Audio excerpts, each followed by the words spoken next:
actually vanilla almond milk, which is a great alternative to using dairy milk.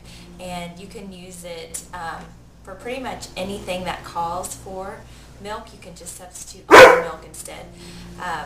Sometimes you can just buy it at the store if you want, but it's really easy to make it fresh, especially if you have a Vitamix blender. So I'm going to show you how to make it. So it calls for 1 cup of almonds. This recipe didn't say that you had to soak them. I just soaked them for a few hours just to make them a little bit softer. So I'm just going to put that straight in there. And then 4 dates. These are dates, medjool dates, and they just give it a little bit of sweetness. So there is a pit on the inside of it that looks like this. So be sure to take that out before you put it in there. So 4 of those. 1 whole vanilla bean. Now this is something that was relatively new to me.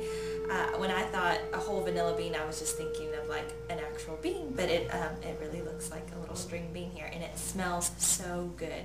So it adds great flavor to the milk, so I just put the whole thing. If you have a really high industrial blender, then it'll blend it up real fine, but if you don't have a good blender, they suggest that you actually slice this in half, and there's millions of itty bitty bitty millions of seeds in there, so if you don't, you have to do that first, but I'm just going to put the whole thing in there.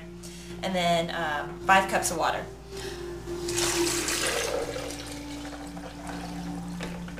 Okay, so now let me get the cover.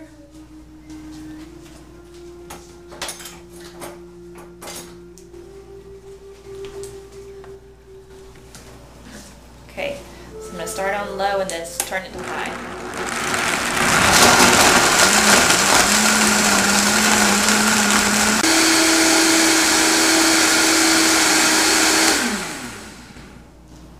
Okay, so that's it. It's ready to drink unless you prefer to strain it, which you can. There's an actual thing called a nut milk bag that you can strain it through, or just a regular strainer will do. Like a meat strainer, you just pour it through and then just catch the liquid. Otherwise it might just have some fine texture to it, I guess, because of the nuts that are in there. So it just kind of depends on your preference, but that's it. And I think it stores for about 4 days in the fridge, so you can just use it. Hope you enjoy it. Excellent alternative to soy milk as well as processed dairy as well. A great alternative, much healthier. So